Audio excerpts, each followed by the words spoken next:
Epstein ಬಳಿ ಪತ್ತೆಯಾದ ಕಾಬಾದ ಪವಿತ್ರ ಬಟ್ಟೆ ಕಿಸ್ವಾ ಆಕ್ರೋಶ ವ್ಯಕ್ತಪಡಿಸಿದ ಜಾಗತಿಕ ಮುಸ್ಲಿಂ ಸಮುದಾಯ.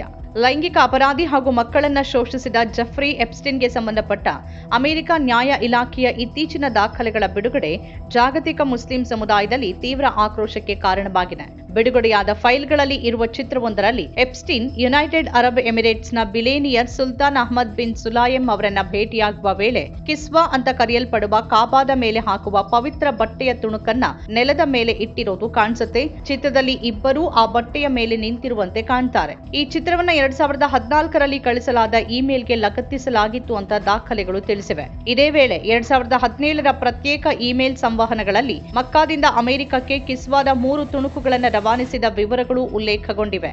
ಯುಎಇ ಸಂಪರ್ಕಗಳ ಮೂಲಕ ಈ ವರ್ಗಾವಣೆ ಮಾಡಲಾಗಿದ್ದು, ಯುಎಇ ಮೂಲದ ಉದ್ಯಮಿ ಅಜೀಜ್ ಅಲ್ ಅಹ್ಮದಿ ಮೂಲಕ ಎಪ್ಸ್ಟೀನ್ಗೆ ಅದನ್ನು ತಲುಪಿಸಲಾಗಿದೆ ಅಂತ ವರದಿಗಳು ಹೇಳುತ್ತೆ. ಕಿಸ್ವಾ ಅನ್ನೋದು ಸೌದಿ ಅರೇಬಿಯಾದ ಮಕ್ಕಾದಲ್ಲಿರುವ ಇಸ್ಲಾಂ ಧರ್ಮದ ಅತಿ ಪವಿತ್ರ ತಾಣವಾದ ಕಾಬಾದ ಕಪ್ಪು ಬಣ್ಣದ ಚಿನ್ನದ ಕುರಾನ್ ಕಸೂತಿ ಹೊಂದಿದ ಬಟ್ಟೆಯಾಗಿದ್ದು ಅಪಾರ ಧಾರ್ಮಿಕ ಮಹತ್ವ ಹೊಂದಿದೆ.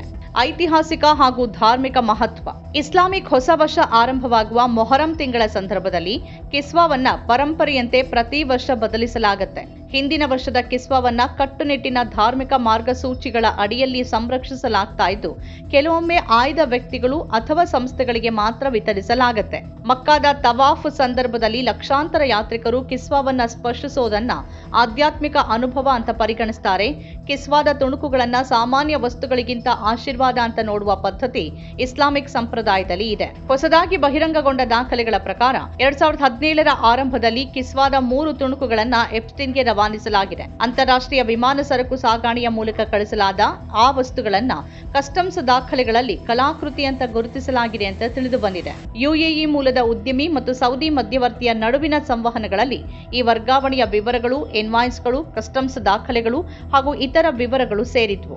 ಒಂದು ತುಣುಕು ಕಾಬಾದ ಒಳಭಾಗದಿಂದ ತೆಗೆದುಕೊಳ್ಳಲಾಗಿದೆ ಅಂತ ಹೇಳಲಾಗಿದ್ದು, ಮತ್ತೊಂದು ಹಿಂದೆ ಬಳಸಿದ ಹೊರ ಹೊದಿಕೆಯಿಂದ ಬಂದಿದೆ ಎನ್ನಲಾಗಿದೆ.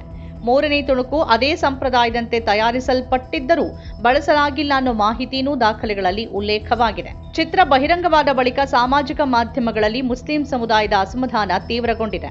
ಅನೇಕರು ತಮ್ಮ ಆಕ್ರೋಶ ವ್ಯಕ್ತಪಡಿಸಿದ್ದು, ಪವಿತ್ರ ವಸ್ತುವನ್ನ ಅವಮಾನಿಸಲಾಗಿದೆ ಅಂತ ಆರೋಪಿಸಿದ್ದಾರೆ. ಇಸ್ಲಾಮಿನಲ್ಲಿ ಪ್ರಮುಖ ಸ್ಥಾನ ಹೊಂದಿರುವ ಕಿಸ್ವಾ ಖಾಸಗಿಯವರ ಕೈಗೆ ಹೇಗೆ ತಲುಪ್ತು ಅನ್ನೋ ಪ್ರಶ್ನೆಗಳು ಉದ್ಭವಿಸಿವೆ. ಕಾಬಾದ ಪವಿತ್ರ ವಸ್ತುಗಳನ್ನ ಅವುಗಳ ಧಾರ್ಮಿಕ ಮಹತ್ವದಿಂದ ಬೇರ್ಪಡಿಸಬಾರದು ಹಾಗೂ ಧಾರ್ಮಿಕ ಮಾರ್ಗಸೂಚಿಗಳನ್ನ ಯಾರಿಗೂ ನೀಡಬಾರದು ಅಂತ ಜನ ಕಳವಳ ವ್ಯಕ್ತಪಡಿಸಿದ್ದಾರೆ.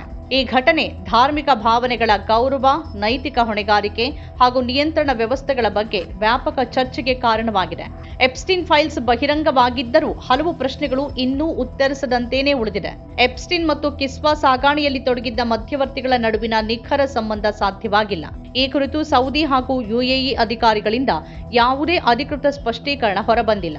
ಕಿಸ್ವಾದ ತುಣುಕುಗಳನ್ನು ವಿತರಿಸುವ ಐತಿಹಾಸಿಕ ಪೂರ್ವ ನಿದರ್ಶನಗಳಿದ್ದರೂ ಅವು ಸಾಮಾನ್ಯವಾಗಿ ಕಠಿಣ ನಿಯಂತ್ರಣಗಳ ಅಡಿಯಲ್ಲಿ ಮಾತ್ರ ಹಸ್ತಾಂತರವಾಗುತ್ತೆ ಅಂತ ವಿಶ್ಲೇಷಕರು ಅಭಿಪ್ರಾಯಪಟ್ಟಿದ್ದಾರೆ. ನಮ್ಮ ಕಾರ್ಯಕ್ರಮಗಳನ್ನ ನೀವು ನೋಡ್ತಾ ಇದ್ರೆ ನಮ್ಮ ಚಾನೆಲ್ ಅನ್ನ ಸಬ್ಸ್ಕ್ರೈಬ್ ಮಾಡಿ, ಪಕ್ಕದ ಬೆಲ್ ಐಕಾನ್ ಒತ್ತಿ ನಮ್ಮನ್ನ ಬೆಂಬಲಿಸಿ. ಹಾಗೆ ನಮ್ಮ ಕಾರ್ಯಕ್ರಮಗಳನ್ನ ಲೈಕ್ ಮಾಡಿ, ಕಮೆಂಟ್ ಮಾಡಿ, ಅದನ್ನ ಬೇರೆಯವರಿಗೂ ವಾಟ್ಸ್ಆಪ್ ಮೂಲಕ ಶೇರ್ ಮಾಡಿ. ನೀವು ಹೀಗೆ ಮಾಡಿದಾಗ ನಮ್ಮ ಚಾನೆಲ್ ಮತ್ತಷ್ಟು ಜನರಿಗೆ ತಲುಪಲು ನೀವು ನಮ್ಮೊಂದಿಗೆ ಸಹಕರಿಸಿದ ಹಾಗಾಗುತ್ತೆ. ಇದು ನೀವು ಯಾವುದೇ ಖರ್ಚಿಲ್ಲದೆ ಕೆಲವೇ ಸೆಕೆಂಡುಗಳಲ್ಲಿ ನೀಡಬಹುದಾದ ಸಹಕಾರ. ಧನ್ಯವಾದಗಳು.